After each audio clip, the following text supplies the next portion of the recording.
Hello everyone and welcome to Art of Beringia. For this painting, we will be drawing and painting a scimitar cat. Once again, just make sure your piece of paper is taped down. You just want to tape the edges with some kind of light tape. Now, we're going to be doing more of a portrait here, so there isn't going to be much landscape, but we are going to add a little bit. Here I am just starting with a little hill for our scimitar cat to stand on. And I'm getting right into drawing our scimitar cat. So the very first thing I want to do when I'm drawing something that's a bit more complicated is I want to draw simple little shapes.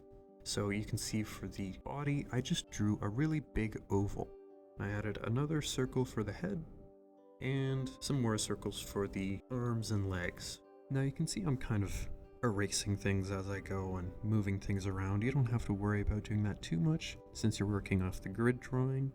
So everything will be in the right spot. I'm just kind of figuring it out as I go.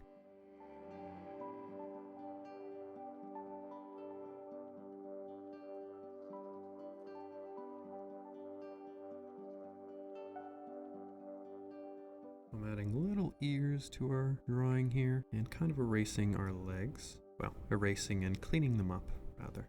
Adding some little feet and just a little tail, kind of hidden by the legs there.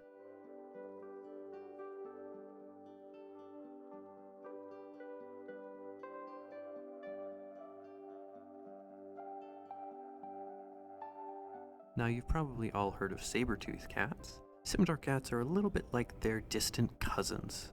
So scimitar cats are the actual cats that we had in Beringia. Unlike saber-tooth cats, scimitars' teeth were actually mostly hidden by their lips, so we don't see as much of their teeth as we would on a saber-tooth. But hey, if you want to add some really big teeth, go for it. It's your painting. You do what you want.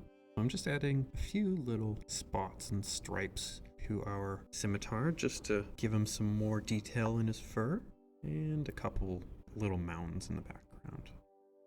And that's about it for our pencil drawing. So I'm going to start drawing with my pen now.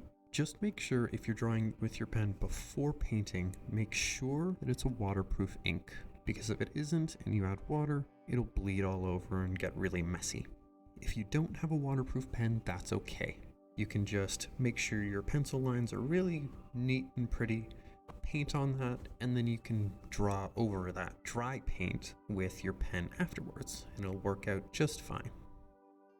I'm just tracing all my pencil lines.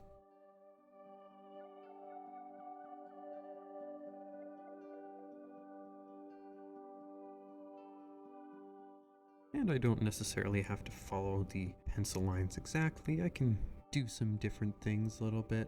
Doesn't matter too much. I added some whiskers there. And some more spots. And even more spots, why not?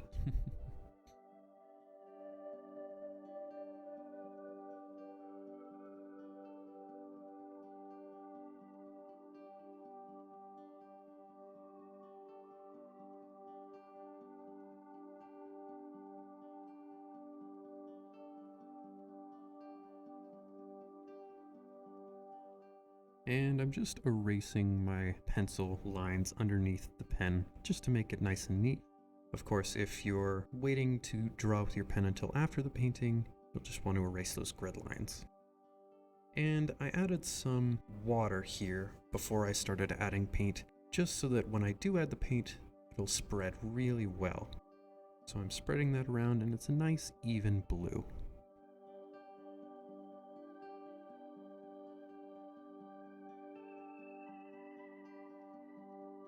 Now you can see here that I'm dabbing at the still wet paint with my paper towel.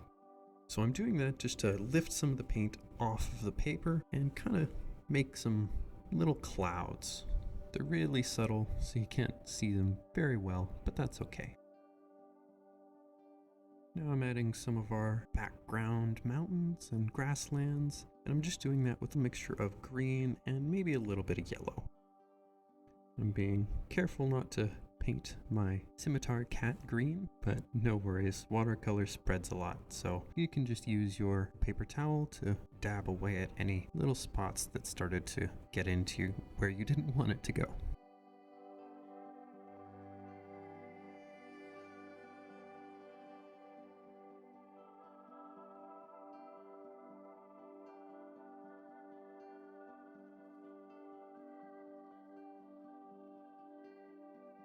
So I'm adding some yellow to the background as well, just to make it look a little bit more interesting, as well as the little hill that our scimitar is standing on. Mix that with some green just for fun.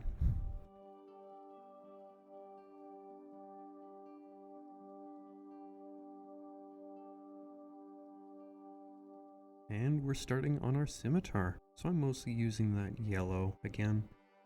Just doing a pretty light coat for now. We'll add some more later for some shadows. Now you might be noticing that I'm mixing up paints a little bit here. You don't have all of the paints that I do, but that's okay. You have all the ones you need.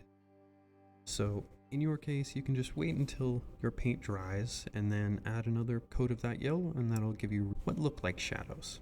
So I'm adding them mostly to the belly and the back of the legs, where the light probably wouldn't hit.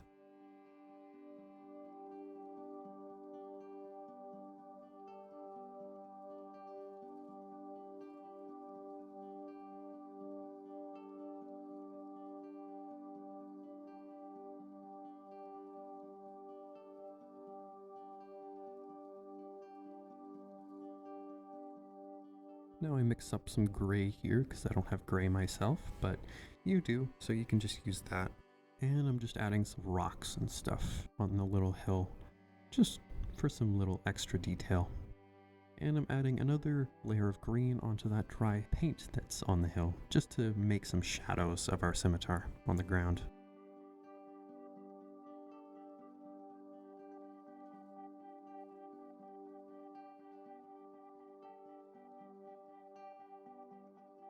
And because my paint's dry, I'm just adding a couple more details with my pen, some grass and some rocks, stuff like that. This is a bit of a guide, but you should also feel free to, paint and do whatever you'd like, because that's kind of the fun, the beauty of painting in watercolors.